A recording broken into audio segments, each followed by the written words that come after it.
jadi sistem hidup bersama yang menimbulkan kebudayaan serta keterkaitan antara anggota masyarakat. Itu adalah unsur-unsur atau pengertian masyarakat menurut para ahli. Kemudian, adapun menurut para ahli, yaitu Soeharjono Soekanto, bahwa dia mengatakan bahwa ciri-ciri masyarakat itu yang pertama, hidup secara berkelompok. Nah, jadi di sini artinya hidup secara berkelompok tidak terdiri dari satu orang seperti yang dijelaskan tadi, tetapi beranggota 2 orang atau lebih. Nah, itu merupakan hidup secara berkelompok. Kemudian melahirkan kebudayaan. Nah, jadi masyarakat itu harus melahirkan kebudayaan, mengadakan adanya aturan-aturan, kemudian adanya interaksi dan sosialisasi antara masyarakat tertentu. Kemudian yang ketiga mengalami perubahan. Nah, jadi dalam suatu masyarakat itu harus adanya perubahan. Nah, jadi ketika aturan itu dimasukkan, ketika aturan itu dimunculkan, maka perubahan itu akan terjadi, tetapi perubahannya itu secara positif. Kemudian adanya interaksi. Nah, jadi dalam sebuah masyarakat atau ciri-ciri masyarakat yang baik itu adalah adanya interaksi, tidak egois, saling berkomunikasi dan saling bersosialisasi. Kemudian adanya seorang pemimpin. Nah, tentunya di dalam sebuah masyarakat adanya seorang pemimpin. Nah, misalnya di sebuah pendesaan tentunya adanya kepala desa, kemudian kepala dusun. Nah, jadi itu merupakan masyarakat. Adanya seorang pemimpin di dalam masyarakat atau kelompok masyarakat tersebut. Kemudian yang terakhir adalah memiliki stratifikasi sosial. Apa itu stratifikasi sosial? Nah, stratifikasi sosial ini adalah perbedaan vertikal yang memicu munculnya hierarkal dan kelas-kelas sosial di masyarakat, di mana dasar yang digunakan untuk menggolongkan masyarakat dalam stratifikasi sosial adalah kekayaan, kekuasaan, keturunan, dan pendidikan. Itu adalah stratifikasi sosial. Nah, setelah kita membahas tentang ciri-ciri masyarakat, maka kita akan masuk pada masyarakat sosial. Sesuai dengan topik kita, karena hari ini kita membahas tentang masyarakat sosial, maka apa itu masyarakat sosial? Slide selanjutnya. Nah, jadi masyarakat sosial ini didefinisikan sebagai sekelompok manusia yang terjalin erat karena sistem tertentu, tradisi tertentu, konvensi, dan hukum tertentu yang sama, serta mengarah pada kehidupan kolektif. Sedangkan pengertian sosial menurut Kamus Besar Bahasa Indonesia, bahwa masyarakat sosial ini diartikan sebagai sesuatu yang ada pada masyarakat atau sikap kemasyarakatan secara umum, sehingga masyarakat sosial didefinisikan sebagai sikap dan tindakan masyarakat dalam menjalankan hidup yang kolektif. Nah, itu adalah pengertian dari masyarakat sosial. Adapun unsur-unsur sosial dalam masyarakat, yaitu antara lain yang pertama kelompok sosial. Nah, jadi kelompok sosial ini adalah kumpulan manusia yang saling berinteraksi yang memiliki kesadaran bersama dalam keanggotaannya. Kemudian kebudayaan. Nah, kebudayaan ini ide dan gagasan dalam pikiran manusia yang mempengaruhi tingkat pengetahuan masyarakat. Kemudian yang ketiga adalah lembaga sosial. Apa itu lembaga sosial? Nah, lembaga sosial ini adalah lembaga yang mengatur tata cara dan interaksi manusia dalam lingkungan masyarakatnya. Kemudian yang selanjutnya adalah stratifikasi sosial. Nah, stratifikasi sosial ini adalah pembedaan atau pengelompokan para anggota masyarakat secara vertikal atau secara bertingkat gitu. Nah, kemudian yang selanjutnya adalah kekuasaan. Nah, jadi kekuasaan yaitu kemampuan mengendalikan tingkah laku orang lain. Seperti yang tadi dibicarakan adalah misalnya dalam kepemimpinan desa, kepala desa, bagaimana dia mengendalikan tingkah laku orang lain atau tingkah laku dari masyarakatnya tersebut sehingga terjalin yang namanya sosialisasi atau interaksi sosialisasi. Kemudian yang terakhir adalah kewenangan, yakni hak untuk melakukan sesuatu atau memerintah orang lain agar tercapai tujuan tertentu. Itu adalah unsur-unsur dari masyarakat sosial. Selanjutnya, adapun cakupan sosial Antara lain yang pertama interaksi sosial. Nah, jadi interaksi sosial ini merupakan hubungan interaksi lembaga sosial individu dalam tatanan hubungannya yang dapat dikendalikan oleh kepentingan tertentu. Bisa juga dengan kelompok atau antar kelompok dengan kelompok. Itu merupakan interaksi sosial. Kemudian yang kedua adalah hubungan sosial. Apa itu hubungan sosial? Nah, hubungan sosial ini merupakan hubungan antar lembaga, individu dengan lembaga yang bersifat umum yang mendasar bagi masyarakat. Itu adalah cakupan dari masyarakat sosial. Selanjutnya, slide selanjutnya, Kak. Baik, di sini moderator atau salah satu dari kami telah melakukan yang namanya menganalisis atau mewawancarai dua orang. Yang pertama adalah salah satunya yang pernah terpapar COVID-19, kemudian seorang guru yang akan menceritakan bagaimana apa yang telah dia rasakan selama pandemi COVID-19 atau sebelum terjadinya pandemi COVID-19. Kepada media dipersilakan untuk share screen.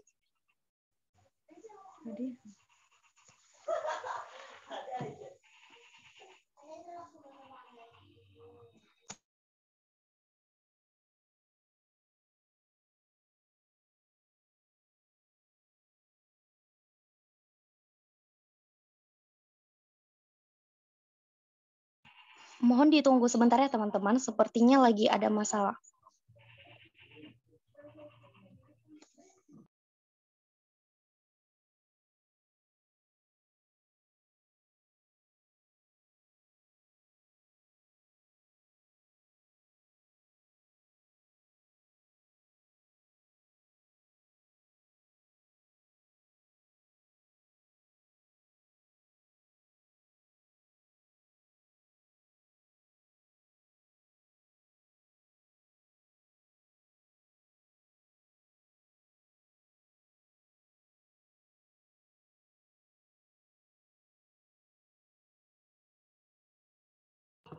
Kepada teman-teman mohon ditunggu ya, karena media sedang berusaha untuk share screen.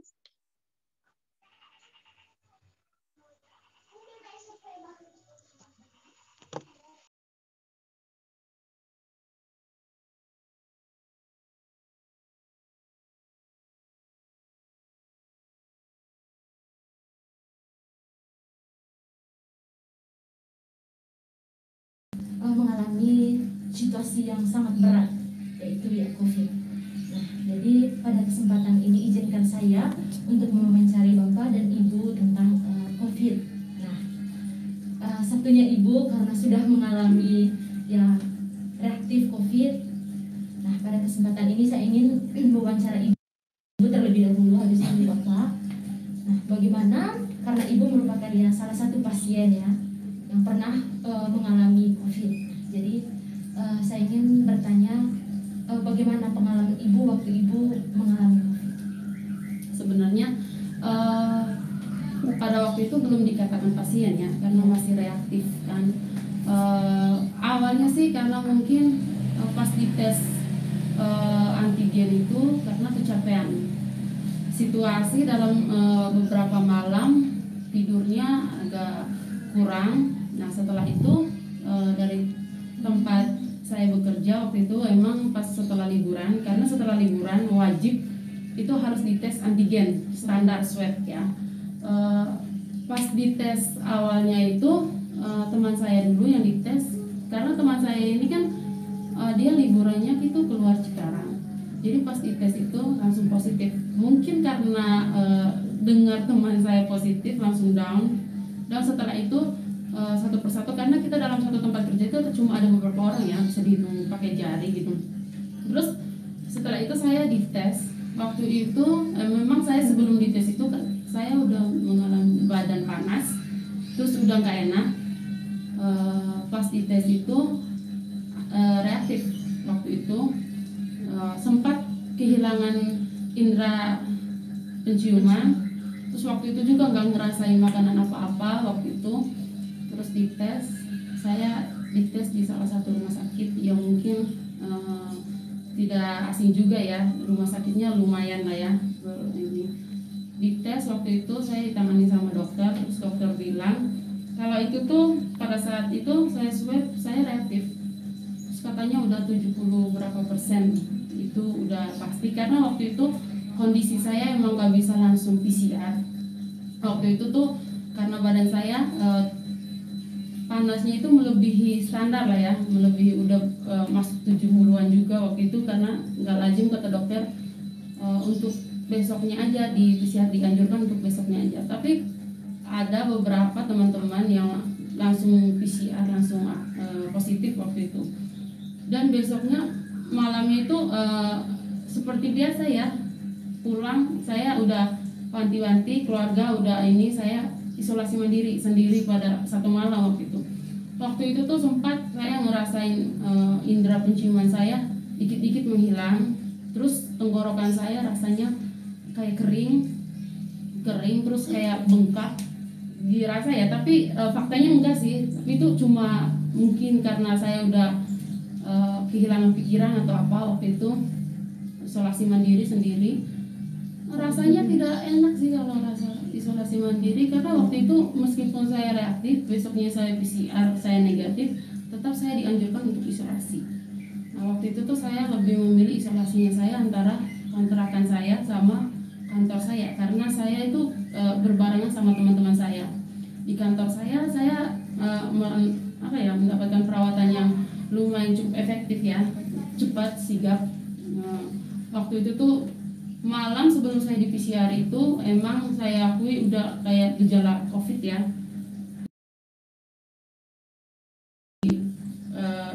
Rasa makanan udah nggak ada sama sekali, bahkan saya makan kayak satu siung bawang putih saya nggak ngerasain. Terus waktu itu sempat panik juga, tapi saya konsultasi sama keluarga. Saya itu punya keluarga, terus saya nelpon malam-malam. Kebetulan dia juga satgas COVID. Dia ngasihnya obat herbal ya seperti biasa, kayak kamu minum jeruk nipis terus dicampur sama garam, karena itu virusnya katanya baru awal, jadi dia virusnya belum masuk ke paru-paru saya gitu. Ya udah saya anjurin itu tiap 2 jam sekali. Terus pada jam 3 pagi panasnya udah turun, terus besoknya jam 9 setengah 10-an saya PCR. Dan PCR waktu itu saya negatif ya, negatif corona waktu itu, tapi tetap dianjurkan untuk isolasi kurang lebih itu 8 hari karena saya menunjukkan gejala corona waktu itu. Dan saya memilih karena menurut saya itu kalau saya isolasinya di rumah itu kayaknya saya pikiran saya mungkin kayak sempit ya gitu. Jadi saya lebih memilih 2 tempat isolasi, saya isolasinya di kantor. Seperti biasa saya masuk kerja tapi nggak ngapa-ngapain, terus saya pulang, tapi saya dibarengi sama vitamin juga vitamin. Kalau ditanya rasanya kayak gimana, kayaknya enggak ya. Untuk 14 hari isolasi itu menurut saya untuk manusia biasa itu kayaknya sudah kayak tertekan. Iya kayaknya rasanya. Oke. Berarti intinya waktu itu untuk mengatasi itu yang pasti menjaga imunitas tubuh, imun kita harus tetap minum obat-obat herbal gitu. Vitamin itu sih penting, karena waktu itu juga kita juga dibarengi sama teman-teman, kita pasti banyak dapat asupan vitamin ya dari itu. Jadi disuntik juga waktu itu, disuntik vitamin sampai di infus juga, infus vitamin. Cuma ya itu rasanya nggak enak, tapi ya jangan lagi gitu. Oh ya. Berarti ya setelah mengalami itu pasti di dalam diri ya berusaha untuk supaya tidak 2 kali gitu ya mengalami hal seperti itu. Dan pasti bersyukur karena sudah melewati masa-masa itu. Terus ya yang pasti juga harus menjaga imunitas. Baik, terima kasih kepada Ibu. Nah, yang kedua saya ingin mewawancarai Bapak sebagai masyarakat maupun ya sebagai guru juga. Ya, bagaimana pandangan Bapak baik sebagai masyarakat ataupun sebagai guru ya tentang COVID itu? Oke, terima kasih. Yang pertama telah mengundang saya untuk mengikuti wawancara kali ini. Itu kita tahu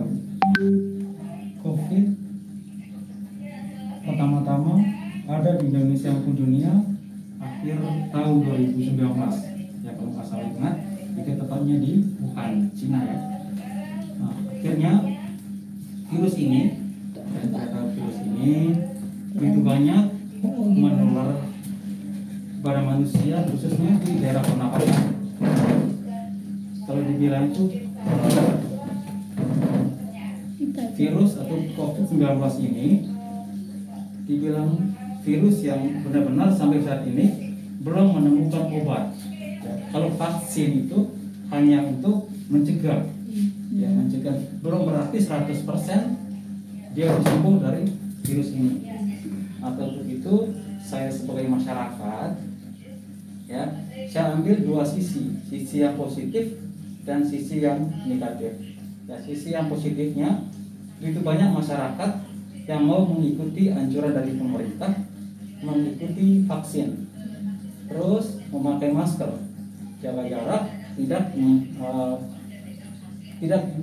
berkumpul, ya, berkerumunan di tempat-tempat yang ramai. Ya, berarti pandangan masyarakat itu otomatis sudah mengikuti saran-saran dari pemerintah, baik pemerintah pusat maupun pemerintah setempat. Ya. Yang kedua, sisi negatifnya, begitu banyak juga masyarakat tidak mengerti apa itu vaksin. Dan begitu banyak juga masyarakat ya yang takut akan vaksin itu. Ya. Ada banyak pandangan, di situ ada saat-saat yang mengandung, ada yang mengandung babi, yang katakan seperti itu. Tetapi otomatis kan itu ya satu cara pengobatan dari pemerintah supaya virus ini tidak tertular ke masyarakat yang lain. Itu juga saya sebagai guru, tadi pertanyaan tadi untuk guru, itu saat ini dari pemerintah juga menganjurkan supaya guru itu harus divaksin semua. Ya puji Tuhan, kalau tidak salah ingat, udah 75% guru seluruh Indonesia udah melakukan vaksin. Ya. Saya juga udah vaksin kedua. Bukan berarti hasil dari vaksin itu kita sebebas-bebasnya tidak memakai masker. Bukan seperti itu. Sebenarnya habis vaksin kita tetap ikuti protokol kesehatan, tetap memakai masker, cuci tangan kalau udah pergi menjalankan tugas. Terus kalau tidak ada sabun untuk cuci tangan, pakailah alkohol yang mengandung alkoholnya 60%. Ya, jangan sampai kurang dari 60%. Lebih juga apa-apa. Biasanya ada yang 70%. Bisa kalau dianjurkan seperti itu. Jadi untuk saat ini ya, dianjurkan oleh pemerintah juga untuk sekolah-sekolah mungkin tidak bisa tatap muka ya, karena virus ini sekarang semakin ganas ya, terutama saat-saat udah pulang lebaran ya, begitu banyak yang tertular virus ini. Kalau di Jakarta udah zona merah, di Bekasi juga udah zona merah. Ya, pesan saya ya untuk kita semua, ikutilah anjuran dari pemerintah, jangan ikuti kemauan sendiri. Ya. Kalau kita ikuti kemauan sendiri, ingat dengan keluarga kita, terutama ingat pribadi kita. Kalau kita kena, otomatis yang lain ikut kena juga. Ya, itu pesan dari saya.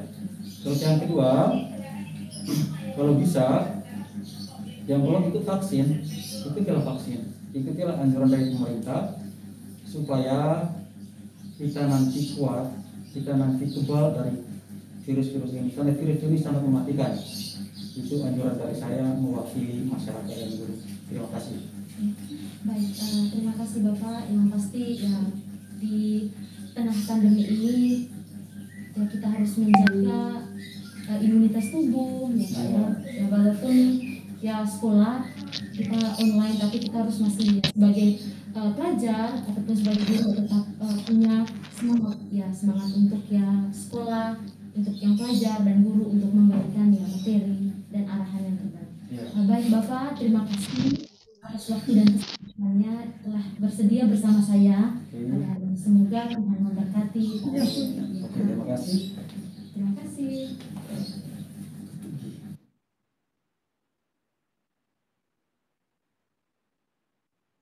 Baik, terima kasih kepada media. Nah, jadi pada video tadi dijelaskan, yang pertama dia menjelaskan apa yang dia rasakan setelah ia terpapar atau reaktif dalam COVID-19. Kemudian yang Bapak kedua itu dia mengingatkan kita bagaimana kita harus menjaga jarak, melakukan protokol kesehatan, dan kemudian Bapak itu juga menceritakan apa yang dia rasakan. Mungkin karena dia seorang guru, dia menceritakan apa yang dia rasakan menjadi seorang guru waktu itu secara offline, bertatapan muka dengan siswa-siswanya, saling berinteraksi, saling bersosialisasi, tetapi karena pandemi COVID-19 terpaksa harus secara daring, seperti apa yang kita lakukan sekarang ini. Baik, demikian pemaparan dari saya sebagai pemateri pertama pada malam hari ini. Jika ada kata-kata yang salah dan pemaparan yang kurang berkenan, mohon dimaafkan. Dan mungkin akan ditambahkan lebih dalam lagi oleh pemateri kedua dan ketiga kita pada malam hari ini. Dan saya kembalikan kepada moderator. Terima kasih. Baik, terima kasih kepada pemateri pertama, teman kami, Nestan Handayani. Untuk jika ada yang ingin bertanya, tolong ditahan dulu ataupun dicatat, karena kita akan berlanjut kepada pemateri yang kedua. Nah, baik, untuk tidak memperpanjang waktu selanjutnya saya berikan kepada pemateri kedua, yaitu Natalia Angelina. Kepada Natalia Angelina, waktu dan kesempatan kami persilahkan.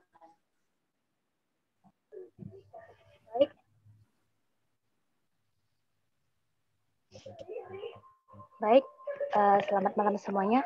Sebelumnya suara saya kedengaran? Iya, Nat. Kedengaran. Iya.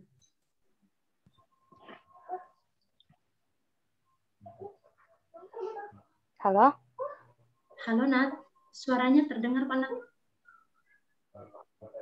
Suara saya kedengaran? Iya. Halo, Nat.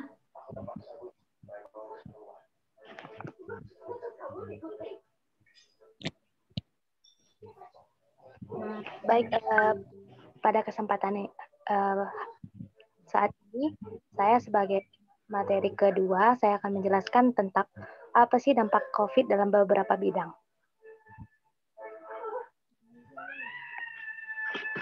Selanjutnya, Sam.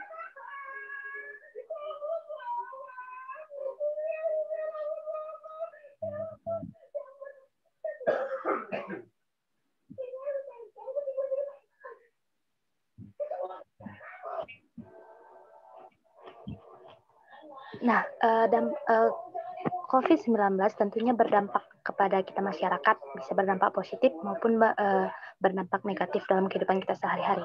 Yang pertama, kita akan melihat dulu apa sih dampak COVID-19 kepada pendidikan. Di bidang pendidikan, yang pertama yaitu memicu percepatan transformasi. Nah, pandemi COVID-19 ini berujung pada penutupan sekolah, berbagai upaya penyebarannya ke masyarakat.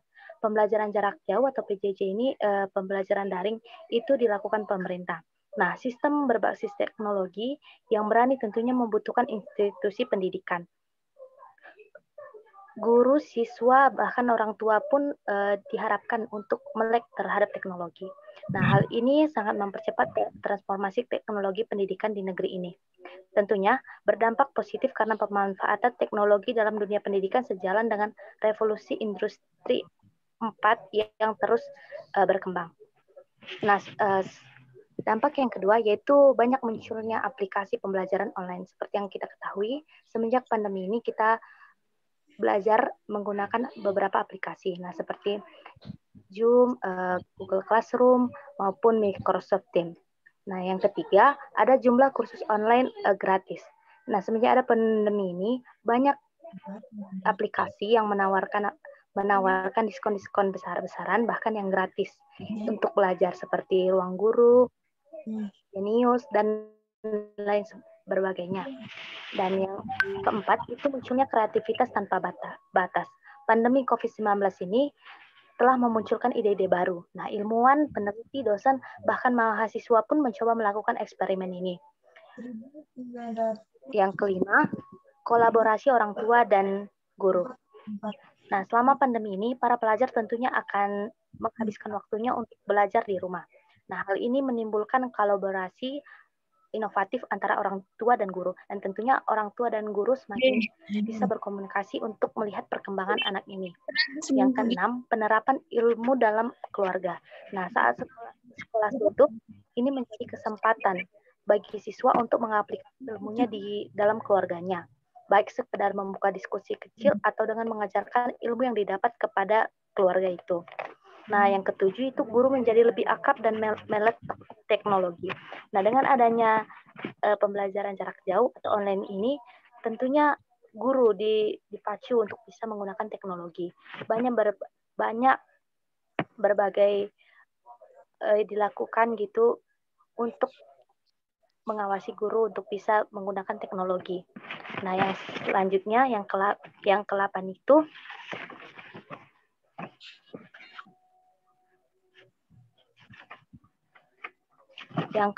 internet sebagai sumber informasi yang positif. Nah, jika kita lihat pembelajaran pada umumnya menggunakan buku cetak sebagai sumber belajar utama, maka dalam proses pembelajaran online, internet merupakan sumber informasi yang dapat digunakan. Internet tidak hanya digunakan sebagai sarana hiburan atau sebagai tempat bermain media sosial, tetapi dengan adanya pandemi ini digunakan untuk mendapatkan informasi tentang pelajaran. Nah, yang terakhir, siswa dapat diawasi oleh orang tua secara langsung, seperti yang tadi dikatakan bahwa orang tua bisa melihat perkembangan anaknya, gitu, bisa mengawasi anaknya dalam belajar di rumah. Nah, setelah ada dampak positif, tentunya ada dampak negatif. Dampak negatifnya itu yang pertama, ancaman putus sekolah. Tentunya ini akan beresiko, karena mungkin anak-anak yang di rumah, yang belajar di rumah, pasti karena ekonomi keluarga dituntut orang tua untuk membantu keluarga. Seperti misalnya ada banyak anak-anak yang sekarang yang kita lihat bekerja untuk dengan alasan membantu perekonomian keluarga. Nah, jika anak-anak yang sudah bekerja, dia lihat ruang gitu, tentunya dia keinginan untuk bersekolahnya semakin kecil. Nah, ini yang menyebabkan ancaman putus sekolah semakin meningkat. Yang kedua itu adanya penurunan capaian belajar. Selanjutnya, anak berpotensi menjadi korban kekerasan rumah tangga yang tidak terdeteksi oleh guru. Selanjutnya, keterbatasan gawai dan kuota internet sebagai fasilitas penunjang belajar daring. Kemudian anak juga berisiko kehilangan pembelajaran. Dan yang terakhir, tentunya anak akan kurang bersosialisasi. Slide selanjutnya, Sen.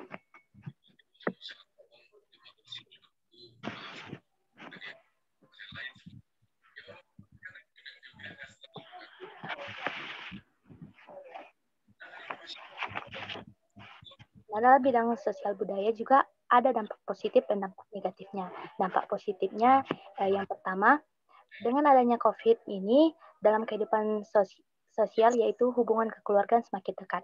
Nah, yang biasanya misalnya keluarga yang orang tua dan anak itu jarang bertemu karena orang tuanya pergi kerja pagi-pagi dan pulang petang. Begitu juga anak-anaknya sekolah, bermain gitu.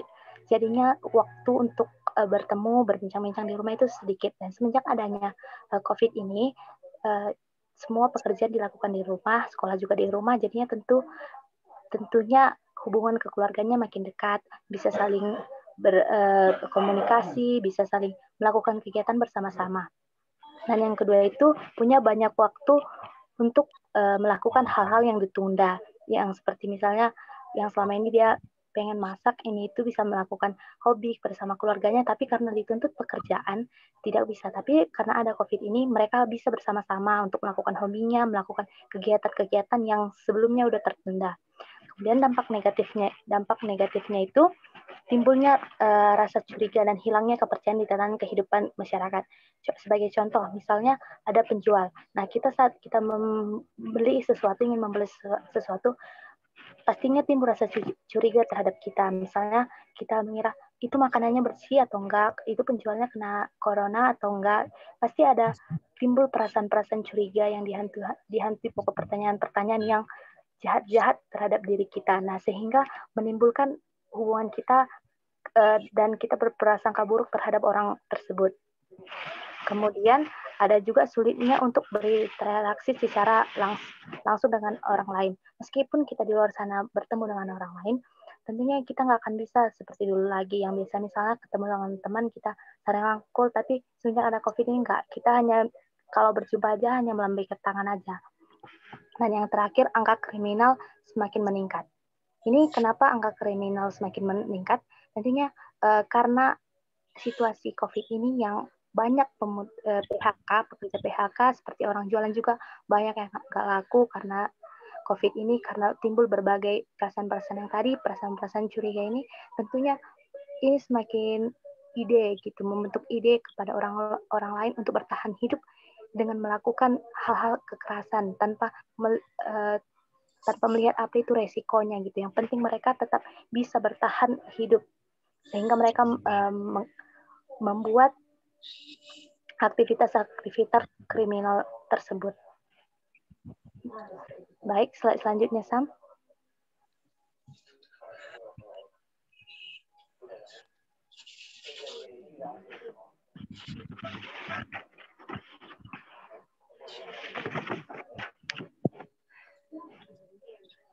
Nah, di dalam pemerintah dan politik juga ada dampak negatif maupun dampak positifnya. Dampak negatifnya itu yang pertama adanya kebijakan pemerintah untuk melakukan pemotongan untuk pembangunan yang distabilkan untuk penanganan COVID. Dan yang kedua, terlambatnya proses atau tidak terlaksananya penyelesaian proyek pembangunan yang direncanakan pemerintah. Ketiga, adanya pembekalan biaya dalam proyek pemerintah yang disebabkan oleh PSBB, sehingga mobilisasi material kesehatan dan tenaga kerja memakan biaya yang lebih besar. Nah, kemudian ada dampak dan juga kemudian ada dampak positifnya. Dampak positifnya yang pertama, adanya kebijakan pemerintah untuk memberikan bansos kepada masyarakat. Ini bisa kita lihat di kehidupan kita sehari-hari, banyak bansos-bansos yang dikeluarkan pemerintah untuk masyarakat. Kedua, adanya kebijakan pemerintah dalam perpajakan, yaitu dengan memberikan insentif secara cuma-cuma. Dan yang ketiga, defisit. Kebijakan anggaran defisit adalah kebijakan fiskal yang dikeluarkan oleh pemerintah dengan cara mengendalikan pembelajaran pemerintah atau pengeluaran lebih besar dari pendapatan pemerintah. Nah, kemudian adanya relokasi moneter, yaitu dengan penurunan suku bunga. Selanjutnya, adanya restorasi kredit UMKM. Apa itu UMKM? UMKM itu adalah usaha mikro kecil menengah. Kemudian yang terakhir adanya pelonggaran ketentuan mikroprudensial. Nah, kebijakan mikroprudensial ini adalah kebijakan dalam mengawas dan menjaga individual institusi keuangan dari resiko sistematik dan mencegah timbulnya resiko lain. Itulah dampak positif maupun dampak negatif di dalam bidang pemerintahan dan politik. Slide selanjutnya, Sam.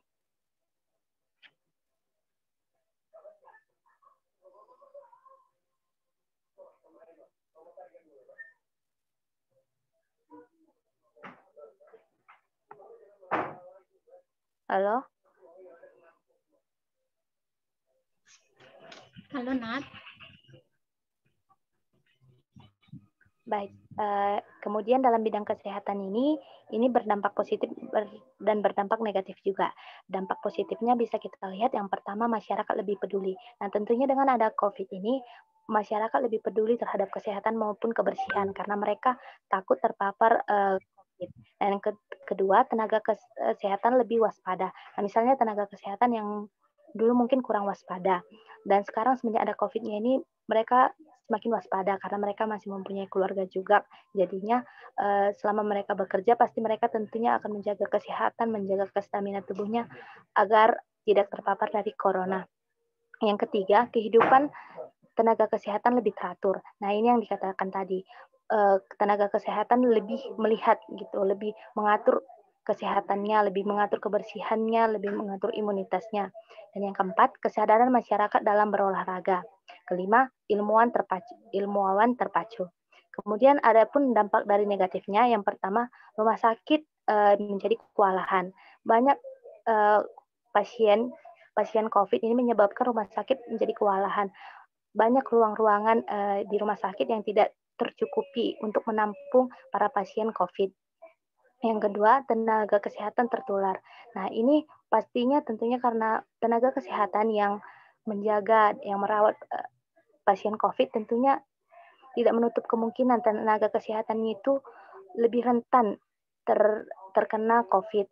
Dan yang ketiga, takut ke rumah sakit. Nah, ini biasanya banyak terjadi. Bahkan di kampung-kampung juga gitu. Seperti di kampung kami juga banyak orang yang sakit biasa, yang flu, demam gitu, mereka nggak akan mau gitu ke rumah sakit. Mereka takut kalau mereka ke rumah sakit pasti dibilang COVID, mereka takut tertular COVID, sehingga masyarakat yang sakit pada umumnya beli obat di warung aja atau pergi klinik. Banyak masyarakat untuk pergi takut ke rumah sakit, bahkan nggak tertarik lagi untuk pergi ke rumah sakit. Nah, yang keempat, pasien COVID, depresi. Dan yang terakhir, tenaga kesehatan juga takut dan cemas. Ini kenapa mereka cemas? Ini karena tentunya mereka punya keluarga, punya kerabat. Nah, mereka takut jika mereka merawat pasien-pasien ini, timbul rasa kecemasan di antara mereka. Aku kena COVID atau enggak? Gimana keluargaku? Gimana kalau aku pulang, keluargaku kena COVID? Apa yang terjadi? Pasti tenaga kesehatan ini tentunya rumit, karena mereka selalu dihantui rasa cemas, rasa takut. Demikian dampak positif dan dampak negatif dari kesehatan. Slide selanjutnya, Sam.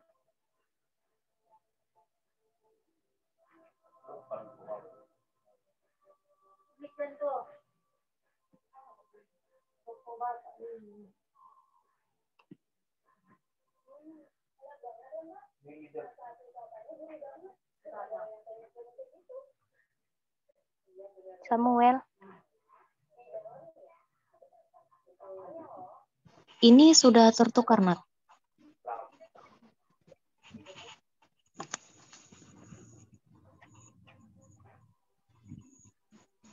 Baik, dalam bidang ekonomi juga ada dampak positif dan dampak negatifnya. Dampak positifnya yang pertama, terbukanya peluang pasar ekspor baru dari Cina. Yang kedua, reformasi struktural yang kini tengah digondok pemerintah lewat Omnibus Law. Yang ketiga, peluang memperkuat ekonomi dalam negara. Dan yang terakhir, peluang bagi Indonesia untuk memperkuat sektor manufaktur. Kemudian dampak negatifnya, yang pertama, banyak masyarakat yang mengeluh dan terhenti karena pandemi COVID-19. Kedua, banyak masyarakat atau karyawan di PHK dari dunia pekerjaannya. Dan yang terakhir, banyak masyarakat yang dipotong gajinya akibat COVID-19. Nah, kita juga bisa melihat kan gimana ekonomi di masyarakat sekarang. Banyak yang terjadinya kemiskinan karena mereka di PHK, gajinya dipotong karena alasannya pandemi ini. Dan jadinya pandemi ini tentunya sangat berdampak buruk di bidang ekonomi. Slide selanjutnya, Sam.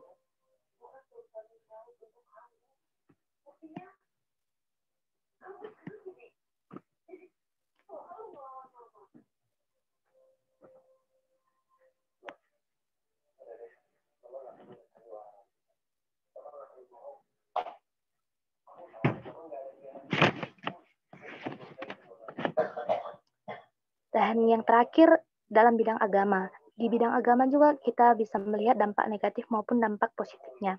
Yang pertama itu dampak spiritual berkurang, kedua sistem kepercayaan yang mulai memudar, ketiga malas mengikuti peribadatan. Nah, kita sendiri bisa melihat mungkin atau kita sendiri bisa merasakan apa dampak agama dalam kehidupan kita, apa dampak agama dalam diri kita. Nah, misalnya kayak dampak negatifnya itu yang dulunya mungkin kita rajin berdoa, rajin ibadah, rajin pergi pertemuan-pertemuan. Nah, semenjak ada COVID ini, mungkin kita semakin malas karena dituntut pekerjaan atau kegiatan-kegiatan lain, tugas-tugas, jadinya kita malas sehingga kita semakin lupa untuk beribadah karena beribadah juga kan secara online. Jadinya kita malas. Mungkin banyak juga orang yang pengen beribadah, tapi karena godaan HP gitu, jadinya ibadahnya nggak jadi, tapi HP-nya tetap dimainkan gitu. Sistem kepercayaannya juga mungkin memudar, mungkin berpikir Tuhan punya kuasa nggak untuk menaklukkan COVID ini? Tuhan punya kuasa nggak untuk menghilangkan COVID ini? Apa Tuhan nggak punya kuasa lagi? Banyak sekarang manusia yang dihantu-hantui dengan pertanyaan-pertanyaan seperti itu. Tetapi kita juga bisa melihat dari sisi positifnya. Yang pertama, kita lebih banyak waktu untuk mengoreksi diri. Tentunya kalau misalnya kita, untuk orang yang benar-benar beriman, kita pasti tentunya banyak waktu sebelum tidur ataupun setiap kita melakukan pekerjaan, kita bisa mengoreksi waktu. Tuhan, gimana kehidupanku? Gimana, apakah COVID ini hukuman untuk kami? Apa kesalahan yang sudah kami perbuat? Banyak waktu kita untuk mengoreksi diri kita terhadap ke Tuhan. Ada juga waktu kita untuk beribadah bersama keluarga yang mungkin dulunya ibadah kan terbagi-bagi. Ada ibadah anak-anak, ibadah remaja, muda-mudi maupun orang tua. Bahkan misalnya ibadah pun tempat duduknya bisa nggak berdampingan. Tapi semenjak ada COVID ini, kita ambil hikmahnya. Kita bisa beribadah bersama-sama dengan keluarga kita, dengan keluarga besar kita, dengan adik. Pokoknya anak-anak semua bisa digabung. Kita bisa bersama-sama saling merangkul dalam beribadah di rumah kita. Nah, itulah dampak positif maupun dampak negatif dari bidang agama. Mungkin masih banyak lagi dampak-dampak yang bisa kita lihat dalam kehidupan kita sehari-hari atau mungkin yang kita rasakan.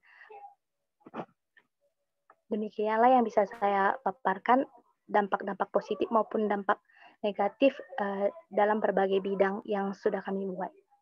Selanjutnya saya kembalikan kepada moderator.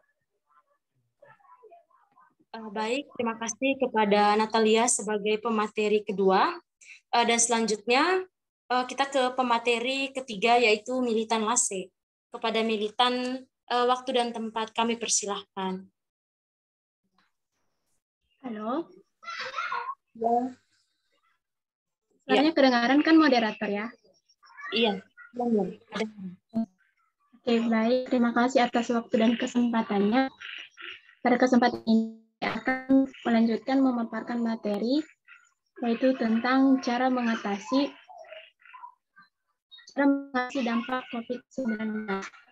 Nah, adapun cara mengatasi COVID-19 ini, yaitu slide selanjutnya, Sam. Halo. Adapun cara mengatasi COVID-19 ini dalam kehidupan sehari-hari, yaitu yang pertama pada bidang pendidikan. Nah, cara kita mengatasinya itu yang pertama, mengembangkan rencana kontingensi. Artinya, mengembangkan rencana kontingensi ini merupakan sebuah aturan atau semua hal mulai dari cara menjamin keselamatan para siswa hingga memastikan hak pendidikan mereka terpenuhi. Nah, dalam pengembangan rencana kontingensi ini, otoritas pendidikan setempat serta sekolah juga berdiskusi dengan para pakar kesehatan untuk mendapat masukan mengenai apa saja yang harus diterapkan di sekolah. Kemudian yang kedua yaitu mendistribusikan sumber-sumber daya yang dapat mencegah menyebabnya penyakit. Sumber-sumber daya seperti peralatan untuk mengukur suhu tubuh, masker, dan lain sebagainya. Kemudian yang ketiga yaitu menciptakan tim pencegahan penyakit di sekolah untuk mendorong penerapan protokol kesehatan dan keselamatan. Jadi tim ini bertugas menyebarkan cara-cara mencegah penyakit, memonitor status kesehatan para siswa dan staf di sekolah. Kemudian yang keempat atau selanjutnya yaitu memastikan tersedianya dan terdistribusikannya sumber-sumber belajar bagi semua siswa dan guru selama mereka harus menjalankan kegiatan pembelajaran dari rumah. Kemudian menerapkan kebijakan cuti yang fleksibel bagi para orang tua yang harus mendampingi anak-anaknya belajar di rumah. Kemudian menyediakan pelatihan-pelatihan yang dibutuhkan oleh para guru agar mereka lebih siap dalam merencanakan, mendesain, serta mengimplementasikan kegiatan belajar online yang berkualitas. Kemudian memonitor kondisi sosial dan emosional para guru dan siswa, kemudian mengurangi ketergantungan terhadap pertemuan tatap muka, khususnya bagi NGO yang bergerak di bidang pendidikan. Salah satu caranya adalah dengan mengembangkan kapasitas untuk pelaksanaan metode belajar hibrid. Kemudian pada bidang agama, adapun cara mengatasinya dalam bidang agama, yaitu yang pertama, mengadakan PKM secara online atau daring. Artinya, pada pendidikan agama Kristen ini berperan dalam menghadapi COVID-19, yaitu dengan mengadakan PKM secara online yang dilaksanakan oleh mahasiswa setiap akhir semester. Nah, biasanya PKM ini dilaksanakan secara offline atau mahasiswa langsung turun lapangan untuk berbagi ilmu yang telah dianut selama 1 semester kepada masyarakat, sekolah, dan lain-lain. Namun karena adanya virus COVID-19 ini, PKM tidak dilaksanakan secara offline, tetapi itu tidak terjadi halangan untuk melaksanakan PKM, bahkan memberikan peluang baru untuk melaksanakan PKM secara online. Dengan memilih judul atau topik yang dapat dipaparkan kepada masyarakat atau dengan topik yang berkaitan dengan pandemi saat ini, misalnya kita ambil ya contohnya, misalnya PKM dengan topik menerapkan 3M. 3M itu artinya mencuci tangan, menjaga jarak, dan memakai masker. Kemudian contohnya lagi, PKM perspektif pendidikan agama Kristen dalam menghadapi COVID-19. Mungkin ada banyak contoh lainnya, tapi di sini kami hanya menyampaikan dua hal. Kemudian yang kedua, beribadah secara online. Nah, pada masa pandemi ini pasti banyak dampak yang dialami oleh masyarakat, terlebih dalam melakukan ibadah, baik itu setiap minggu ataupun setiap harinya. Jadi biasanya ibadah diadakan secara offline, di mana-mana orang datang ke gereja untuk melaksanakan ibadah, ataupun tempat-tempat ibadah lainnya. Namun, karena pada masa pandemi ini, tentu rumah ibadah harus ditutup. Jadi, tidak tertutup kemungkinan bagi kita yang ingin melaksanakan ibadah, kita masih punya kesempatan untuk melakukannya secara online. Kemudian, pendidikan agama Kristen ini juga berperan dalam ibadah. Nah, peran pendidikan agama Kristen ini dalam ibadah, misalnya, yaitu ibadah Universitas Kristen Indonesia yang diadakan setiap akhir bulan atau awal bulan secara online, kemudian ibadah konseling, ibadah fakultas, dan ibadah online lainnya. Jadi tidak tertutup kemungkinan bagi kita untuk melakukan ibadah. Dan ini merupakan peran dari pendidikan agama Kristen dalam menghadapi COVID-19. Yang kemudian selanjutnya yaitu cara mengatasi COVID-19 dalam sosial budaya. Nah, cara mengatasinya itu yang pertama, tetap itu slide-nya tetap lanjut ya, soalnya slide-nya nggak kelihatan di sini. Boleh kan? Halo? Suaranya kedengaran? Iya, ini udah Komil. Lanjut. Soalnya share screen-nya nggak kelihatan di sini, jadi lanjut aja ya share screen-nya ya. Iya. Oke. Selanjutnya dalam sosial budaya. Nah, sosial budaya ini ada beberapa cara mencegahnya, yaitu yang pertama, tetap menjaga komunikasi yang baik walaupun adanya social distancing, kemudian membantu masyarakat yang kesusahan, dan kemudian menjaga hubungan baik dengan setiap orang. Kemudian cara mengatasinya dalam bidang ekonomi. Cara mengatasinya dalam bidang ekonomi itu terdiri dari beberapa, atau misalnya seperti program exit strategi, yaitu pembukaan ekonomi secara bertahap menuju tatanan kenormalan baru. Kemudian program pemulihan ekonomi atau program pemulihan ekonomi nasional atau PEN. Kemudian riset dan transformasi ekonomi. Kemudian pencegahannya dalam bidang pemerintah dan politik.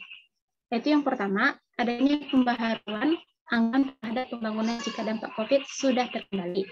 Kemudian adanya reaksi cepat dan sinkronisasi pemerintah yang baik terhadap pelaksanaan proyek pembangunan sehingga proyek pembangunan yang telah terlambat atau mangkrak dapat diselesaikan. Kemudian diminimalisasinya adanya penipuan dan korupsi dalam proses mobilisasi material, peralatan, dan tenaga kerja, sehingga anggaran untuk pembangunan suatu proyek pemerintah tidak mengalami pembekalan. Kemudian kesehatan. Dalam bidang kesehatan, cara mengatasinya itu yang pertama melalui social distancing. Dalam satu pencegahan yang sangat penting untuk menekan angka penyebaran penyakit COVID-19 adalah dengan menjaga jarak dan menghindari kerumunan atau keramaian. Nah, pertemuan besar seperti festival musik, ibadah, ataupun sebagainya dibatasi bahkan ditunda. Jadi infeksi virus corona akan sangat mudah menular pada kegiatan-kegiatan massal tersebut, atau istilahnya pada pertemuan-pertemuan besar. Kemudian social distancing ini merupakan penurunan frekuensi dan durasi kontak sosial dari berbagai dari berbagai usia. Jadi bertujuan untuk mengurangi transmisi virus. Jadi fasilitas umum seperti sekolah, universitas, tempat ibadah, tempat hiburan ataupun akan tempat-tempat yang sebaiknya ditutup untuk sementara waktu. Nah, kemudian selanjutnya yaitu pembatasan perjalanan luar kota atau perjalanan dari luar kota ataupun luar negeri atau daerah yang terjangkit merupakan kontributor penting dari transmisi penyakit ini. Jadi pembatasan perjalanan tentunya menjadi pilihan terbaik saat ini untuk mengurangi peningkatan prevalensi kasus. Nah, kemudian yaitu memanfaatkan media sosial untuk edukasi dan promosi kesehatan masyarakat. Jadi dalam berbagai promosi kesehatan sudah dilakukan di berbagai media sosial. Jadi promosi kesehatan ini dilakukan mencakup informasi mengenai penyakit, bagaimana penyebaran, pola hidup bersih dan sehat, serta peran masyarakat dalam menekan angka penyebaran penyakit melalui social distancing. Kemudian adapun tindakan dalam pencegahan penularan yang kita lakukan dalam kehidupan sehari-hari ini, yaitu yang pertama, cuci tangan dengan air dan sabun. Kemudian hindari menyentuh. Cuci tangan dengan air dan sabun mengalir selama 40-60 detik dan gunakan hand sanitizer berbasis alkohol 70% jika air dan sabun tidak tersedia. Kemudian hindari menyentuh mata, hidung, dan mulut jika tangan belum dibersihkan. Kemudian menjaga jarak antara individu minimal 1 meter. Kemudian menghindari kontak dengan orang yang sedang sakit. Selanjutnya saat sedang sakit sebaiknya menggunakan masker bedah dan tetap tinggal di rumah dan pergi ke fasilitas kesehatan jika perlu. Kemudian etika batuk dan bersin yang baik seperti menutup mulut dengan tisu atau dengan baju. Kemudian bersihkan dan lakukan desinfeksi secara rutin permukaan dan benda yang sering di masyarakat. Nah, selanjutnya setelah kita mengetahui cara mengatasi COVID-19 dari berbagai bidang, selanjutnya yaitu perspektif terhadap COVID-19. Jadi melalui COVID-19 ini, Tuhan mengajarkan kepada seluruh umat manusia untuk yang pertama, hidup mengasihi Allah dan mengasihi sesama. Nah, di sini kita akan diajarkan yaitu tentang kasih. Kasih itu merupakan hukum Kristen yang harus diajarkan dan dipraktekkan supaya menjadi gaya hidup Kristiani dalam mengasihi Allah dan sesamanya. Jadi dalam melalui COVID-19 ini, orang-orang Kristen secara pribadi maupun komunitas-komunitas Kristen mempraktekkan gaya hidup sebagai umat Allah yang mengasihi Allah dan saling mengasihi. Sebab Allah adalah kasih adanya, maka sewajarnya orang-orang Kristen mempraktekkan kasih itu di dalam kehidupannya sebagai ciri dan bukti umat Allah. Kemudian mengasihi Tuhan. Allah kasih adanya dapat kita lihat dalam 1 Yohanes pasal 4 ayat 8, yaitu adalah definisi Alkitab yang paling dikenal tentang Allah. Namun di antara manusia meliputi beraneka ragam sikap dan tindakan. Nah, digunakan untuk Allah, kasih itu mengandung gagasan yang khas. Dalam hal ini, kasih dinyatakan di tengah-tengah kita, yaitu bahwa Allah telah mengutus anaknya yang tunggal ke dalam dunia sebagai pendamai dosa-dosa kita. Kemudian mengasihi sesama. Nah, kata kasih di dalam penelitian ini tidak menyangkut dengan perasaan mengasihi. Jadi secara emosional atau nafsu birahi, namun suatu tindakan memberi sesuatu yang dimiliki kepada orang-orang yang ada di sekitar kita. Jadi mengenai mengasihi sesama, maka seorang ahli yaitu Josh menjelaskan bahwa jika seorang mengasihi sesama manusia dengan kasih sejati, orang itu tidak akan membunuhnya atau mencuri barang miliknya, bahkan tidak akan berzina. Intinya dalam mengasihi sesama ini, kasihilah sesamamu seperti kita mengasihi diri kita. Bagaimana kita menjaga diri kita, begitu juga kita harus menjaga diri orang lain, jangan saling menyakiti ataupun hal-hal lainnya. Kemudian yang kedua, Tuhan mengajarkan kedisiplinan rohani melalui COVID-19 ini. Jadi disiplin rohani ini adalah sebuah istilah yang sangat umum karena banyak dibicarakan dalam konteks pembinaan dan pengembangan pelayanan gereja. Jadi walaupun istilah ini sudah sangat umum, tetapi disiplin rohani telah menimbulkan pandangan yang berbeda di kalangan pakar disiplin rohani.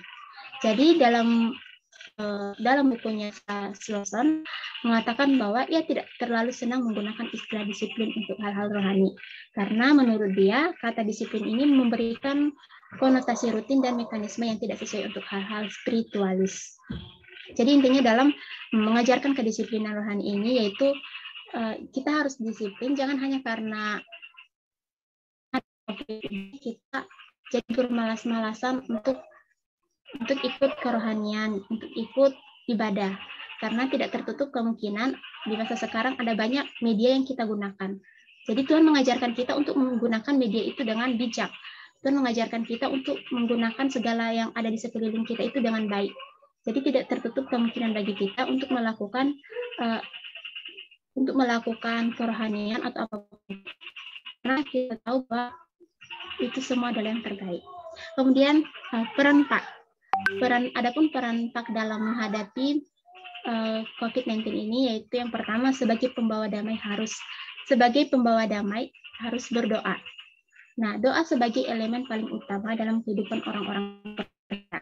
Jadi kan kamu secara bahasa doa itu adalah permohonan. Permohonan itu artinya harapan, permintaan, ataupun pujian kepada Tuhan. Jadi dengan kata lain, doa ini adalah permohonan, permintaan, pujian kepada Tuhan. Nah, doa juga dapat diartikan bagian dari persekutuan antara orang percaya dengan Tuhan. Jadi dalam menghadapi COVID-19 ini, kita sebagai manusia harus membawa damai. Membawa damai itu yaitu dengan cara berdoa. Kita harus berdamai dengan diri kita sendiri, baru berdamai dengan Tuhan dan juga dengan orang-orang di sekeliling kita. Kemudian sebagai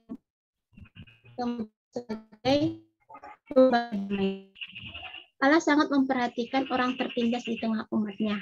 Orang tertindas itu orang untuk pertolongan karena tertimpa bencana. Jadi mereka yang tertindas atau yang kena COVID ini, kita harus membawa damai. Kita harus dengan cara memberikan mereka semangat ataupun dengan cara hal lainnya yang membuat mereka punya semangat untuk penyembuhan mereka. Jadi kita sebagai manusia itu saling membawa damai bagi sesama kita. Kemudian pelayanan pemahaman Alkitab ataupun PA. Jadi pemahaman Alkitab ini merupakan salah satu pelayanan yang sangat penting untuk dilaksanakan oleh seorang pemimpin sebagai pemimpin dalam meningkatkan kualitas kerohanian jemaat. Selain dibimbing secara pribadi, jemaat juga perlu diajar kebenaran firman Tuhan. Jadi melalui pemahaman Alkitab ataupun PA, tujuan pemahaman Alkitab ini antara lain yaitu yang pertama, mengenal keselamatan. Kita bisa lihat dalam Roma pasal 10 ayat 9. Kemudian mengerti kehendak Tuhan dalam hidupnya. Selanjutnya mendapat pedoman hidup. Kemudian sanggup menyampaikan firman Allah yang dipelajarinya kepada orang lain. Dan juga menjadikan orang Kristen yang kuat. Kemudian memberitahu kita bagaimana menyucikan diri dari dosa. Kemudian memberi sukacita. Dan terakhir, membimbing seseorang dalam melakukan keputusan-keputusan dalam hidup seseorang, membuat seseorang dapat menyatakan iman, dan akhirnya mengalami pertemuan di dalam Tuhan. Kemudian selanjutnya itu melalui pelayanan konseling. Nah, pelayanan konseling ini merupakan kegiatan pastoral yang dapat membantu jemaat dalam memberikan saran, masukan ketika seseorang mengalami pergumulan. Jadi dalam pelayanan konseling ini kita harus memberikan kesempatan kepada orang-orang untuk menyampaikan apa yang menjadi keluh kesah mereka. Jadi kita juga sebagai pendengar, kita akan memberikan bagaimana cara kita untuk memberi dia saran, memberi bagaimana cara pencegahan ataupun hal lainnya. Kemudian mungkin demikian yang bisa saya sampaikan dari cara mengatasi ataupun peran PAK. Kurang lebih saya minta maaf. Selanjutnya saya kembalikan kepada moderator. Terima kasih. Halo. Baik. Terima kasih kepada pemateri ketiga yang telah memberikan materi yang sangat-sangat juga ya tidak kalah menarik juga ya dengan pemateri pertama, pemateri kedua, dan pemateri ketiga ini. Oke, selanjutnya kepada teman-teman saya, mungkin ada pertanyaan. Ya, waktu dan kesempatan kami persilakan. Bisa ditanyakan langsung ataupun lewat room chat.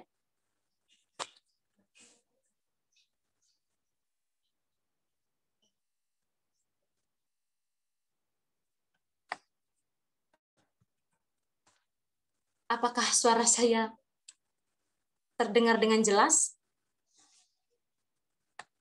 Terdengar, Kak. Ya, Kak Vel. Oke. Yuk, teman-teman, mungkin ada yang ingin bertanya. Baik, kalau bisa disampaikan secara langsung ataupun di via Zoom. Via Zoom lagi, di room chat.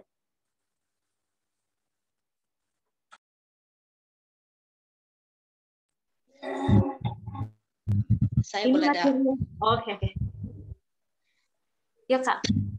Oke, jadi pertanyaan saya, teman-teman, di sini kan materinya menyinggung tentang COVID, bagaimana dampak-dampaknya.